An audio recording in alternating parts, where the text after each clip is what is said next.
Welcome to Proof It's Possible. Jamie and I are multifaceted entrepreneurs, the founders of the Ultimate Girls Trip, and the hosts of Proof It's Possible. Jamie and I are also sisters, best friends, and complete opposites, but somehow we always manage to stay on the same team. Join us every week to hear our thoughts on all things entrepreneurship, friendship, family, pop culture, and more. Hi guys, welcome back. Today,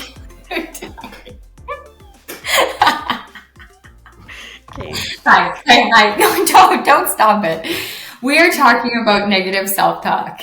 And because I think that like whatever you say to yourself in your mind becomes your reality.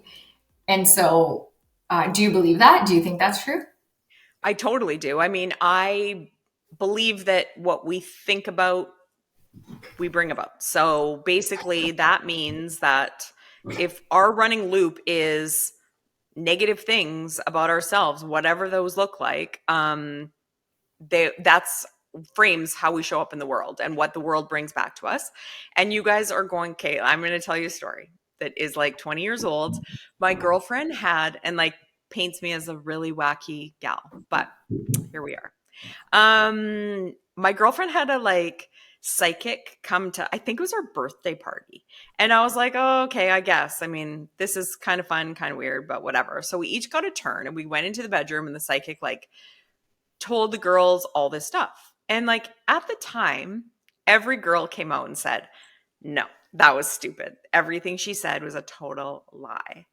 And so, but the other girls in the room all like, as the girl would come out and be like, she said that my boyfriend's cheating on me and that I shouldn't trust him. We're all like, yeah, that lady knows what's up. Like, it was one of those because we're all like 20 years old. So for me, I got into the room and I didn't know what she was going to say. I had like no intentions. I had never done this before. It wasn't something I was like interested in.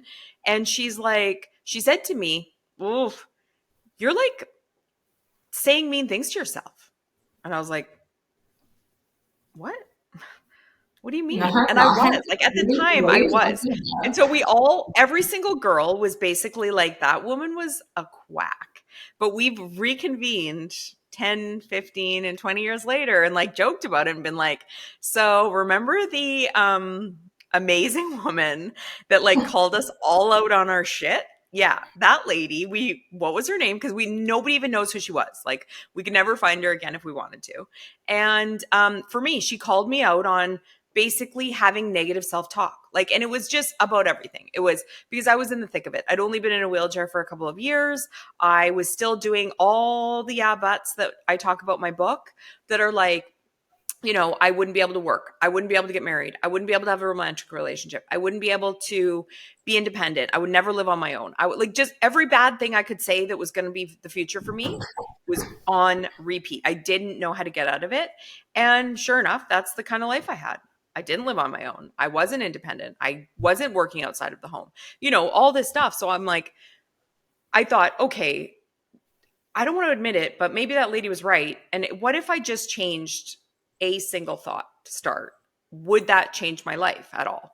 And it did. So like I had to like almost test it for myself to believe that what I say inside my head actually became my reality. And it did, whether good or bad.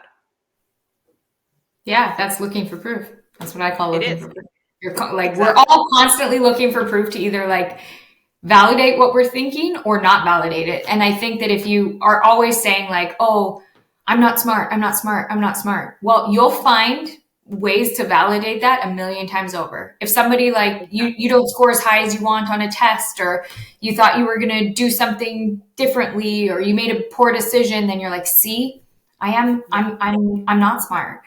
You can find the proof you're looking for no matter what. But if you switch your mindset and say like, I am super smart and here's the reasons why, and start looking for the proof that you actually are smart and start validating all of those positive things, you're reaffirming to yourself and to the universe all the like positive and good in the world. Sure. What are some of the things that you used to like? What are some of the actual things on a loop in your mind that you believed? Oh, I believed in high school, I was like an average student. So I believed I wasn't smart. I believe that I wasn't. I believe I really used my wheelchair as like an excuse because it kept me safe, right? Like the thing about it is there is an underlying purpose for our yeah but stories, our statements of why we aren't capable.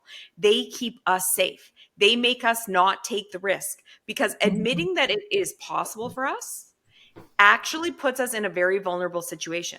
It means you have to go try to get the boyfriend if you'd like to have the husband one day. Like, if you believe that you want to get married and you're probably going to go out there and find a nice guy, well, guess what? You have to like go online Put dating and yourself put out yourself there. in, yeah, in vulnerable situations and Mhm. potentially get, well, not, and not even potentially, guaranteed get rejected at least once, like Mhm.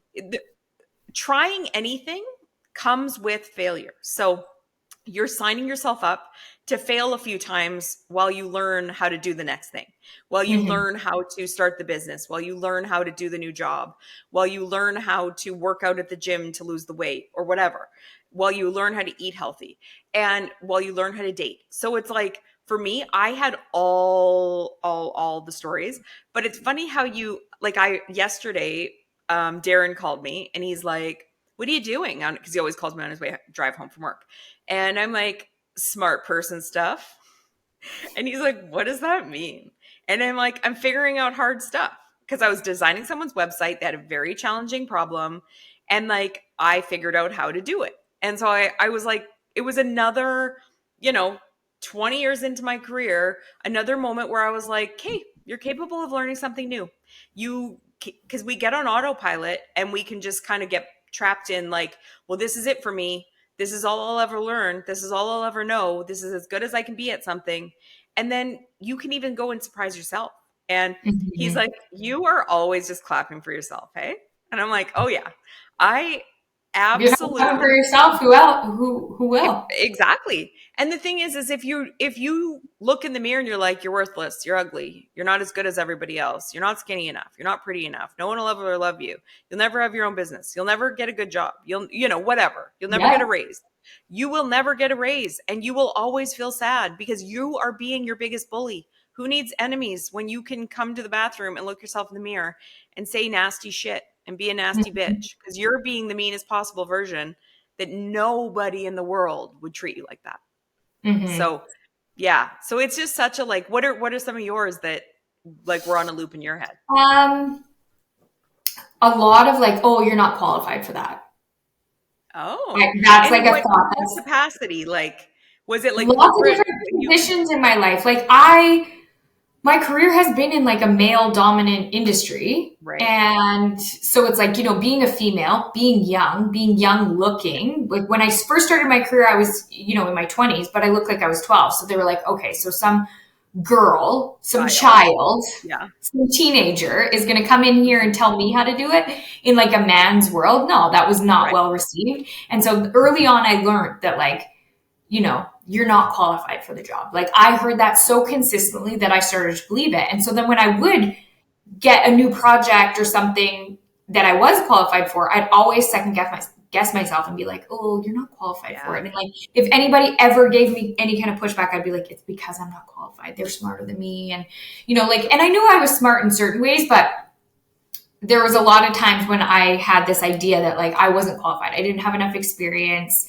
I had never done, that particular job. Therefore, they do Right. know better than I do, and I'm not qualified to weigh in on it. And it's like, Mhm. but that's bullshit because my whole job as a safety professional is to weigh in on safety issues. So no, I'm not a snubber, and no, I'm not I'm not the maintenance man at a university, but I can say like the way you're doing that is not safe. There has to be a different way and Right. whatever. So I don't know, that has been like, I would say my biggest holdback is the like, you're not qualified for this job. And then even just like writing a book, I had to tell myself every single day like, it doesn't matter that you're not an author, you are qualified, this is your story, you Right. are allowed to tell it and all of the things Mhm. like, Well, I so had somebody recently ask me about writing a book actually, and she said, "Did you take a course or something?"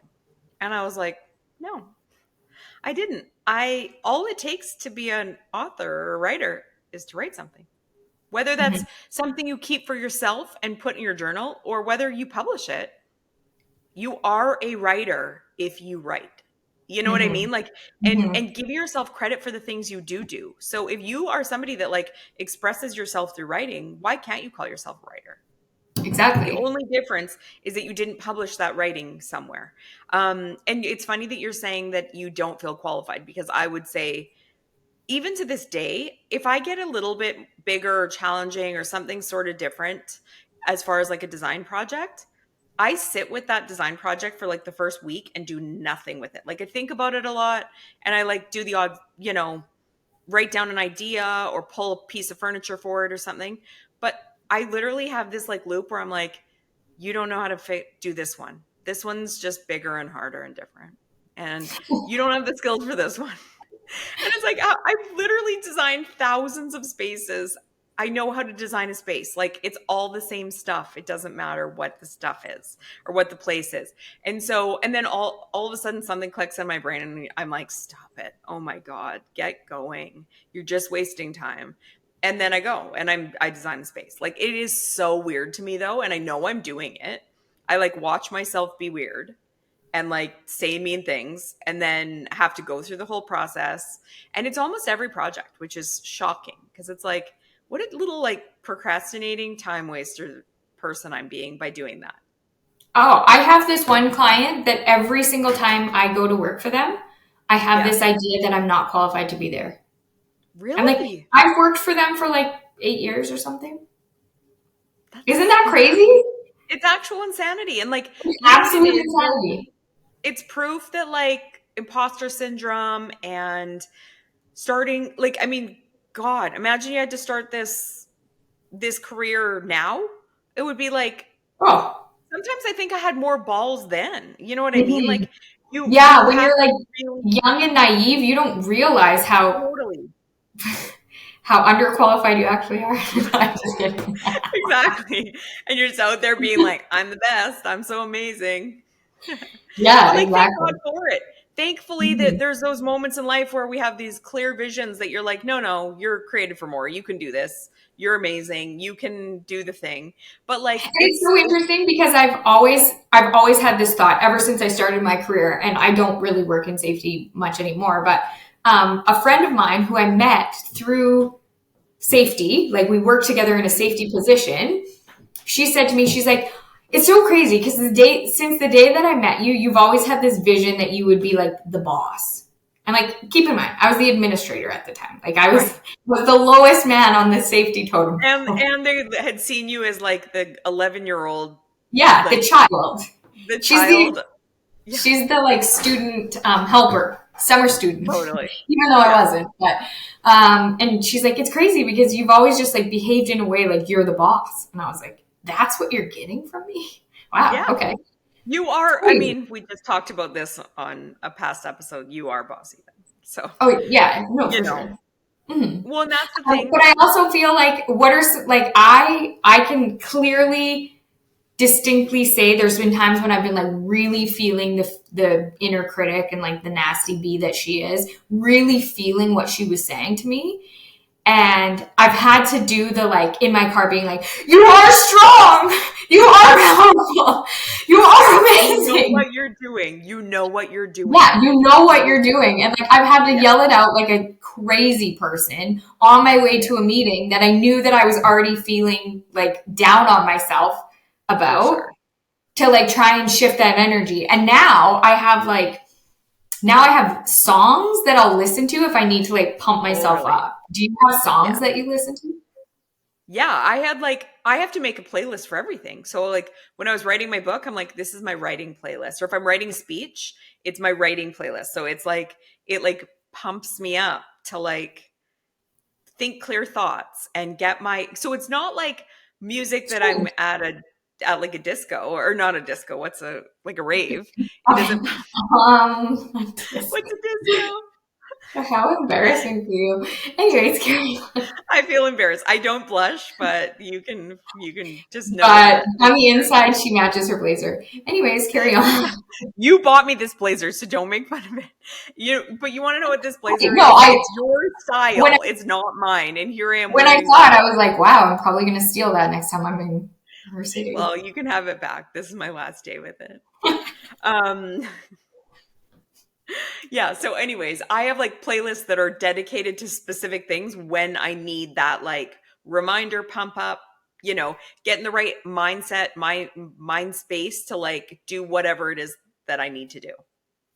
Yeah, that's really interesting. I'm not like a music person typically. I like the odd like music in the background, but I'm not the kind of person who even thinks to put music on. Like my kids are always like, "Can Oh, we weird. play some music?" I'm like, "Oh, it's quiet in here." I had no idea. Like in the car and everything. But then I'll just get these like waves where I'm like, I need like a pump up song. I need something to Right. like change my mood. Or if I'm really trying to concentrate, the only way, if I'm having like a really bad, like, scattered mind day, if I play music, then I feel like I can sit longer at my desk and like do the task that I've been procrastinating on, like my Oh, accounting or something. totally. Well, for me, I wake up in the morning and put music on just because I know that it will help me like the background noise of it will help me like focus on what I'm doing, which seems Mhm. counterintuitive, but I also I can't wake up like the every day. music too much that I'm listening to if I'm trying to Totally. concentrate. It can't be like a Yeah. song that I want to sing along to. It has to just be like a Yeah. little bit new to me, but like a nice enough beat that I can enjoy it. Well, and for me, they have to have like positive messaging, or they have to have been like my favorite song at a point in my life when I was Mhm. like really Bring back happy, happy really memories. Yeah. confident. Yeah, good memories, good moments, things like that. Or when I like behaved in a confident way and it Mhm. reminds me of that. But it can't be something that's like depressing. It can't be something that's too upbeat. It can't be something that's too loud and like jarring. It has to be like down the middle for this type of music Mhm. Do you use. ever like, do you ever journal about your like inner critic? Yeah, I have. That's how I like figured out what a see you next Tuesday she was. And but now I don't do it. Now I don't journal as much about that because I can literally like be like stop it. Like I have the internal dialogue back. Like I'm like you're doing it. You know what you're doing right now and it's Mhm. just to like sabotage you and it's just to tell you that, you're not. The other weird place that I like can think really clearly is if I'm in water. So like if I'm in the shower, if I'm swimming, if I'm something to do with water, I can have like lucid thoughts that bring me back to like center. It's like my grounding activity. Like some people go stand on the grass like in bare feet to or some people need the beach to like go, their toes in the sand to like think clearly, be their best self, whatever. For me, it's water. I need to be like floating in a swimming pool in the sunshine instead Yeah. of, Oh, I mean, that's where I'm thinking my or best thoughts somewhere. too. I mean, whatever.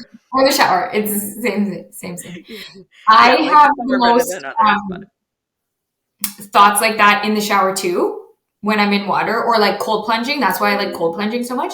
And I also oh, feel, yeah, I also feel my most like powerful in water. So like if I'm like really like stewing on something or I'm nervous about something or I'm feeling inadequate to do something, if I like have a shower, I come out of it like I'm like a monster. Like I can do totally. anything and I'm on top of the world. And then I get ready for the day and I put on my makeup and I'm like, yeah, you're a badass bitch. You got this. Like I don't know why water transforms me like that, Same. but it does. Same. Yeah, no, and I definitely think like if you need one tip to like change your life or change your trajectory, it's start paying attention to your self-talk. Like really listen to yourself. Give yourself like a week where you're like every day I'm going to watch what I say and like write down all the nasty stuff. Whatever it Mhm. looks like, well, you're getting ready, whether like make a note in your phone or something and try to catch yourself every single time. Because once I started catching myself, once that psychic lady said that to me and I started catching myself and actually paying attention, because truthfully, before she said it, it was my default. I didn't even know I was doing Mhm. it. I didn't Totally. hear it. I only Awareness knew is it the to be first my step. reality. Hmm. Yeah, so catching yourself in the act and then reframing it as best as you can, as positively as you can, and being like, no, everybody's body's different, or I'm beautiful in my own way, or I'm smart and capable. I don't need to compare myself to my coworker, whatever it looks like. I really, really challenge all of you this week to pay attention to your self-talk and stop And if that there voice. are like one, two, or three that like are just on repeat, I like to journal, like write them down and then write all the ways to disprove them to be true. So like to be like, Totally. I'm, I'm stupid. If that's your thing, be like, no, you graduated high school, you graduated Yeah, university, exactly. you started a business, like whatever, Mhm. however you prove that that's actually a lie, but actually write it down, pen I to agree. paper. Okay, amazing ladies. Thank you for listening. And guys, we do have a couple of amazing guys that write us every week that we love. We'll see you next week. We are so grateful you're here. It would mean the world to us if you'll subscribe to our podcast and YouTube channel and leave us a review. If you want to hear more from us, go to proofitspossible.com to join our mailing list and find our social links so you don't miss a thing. Thanks, and chat next time.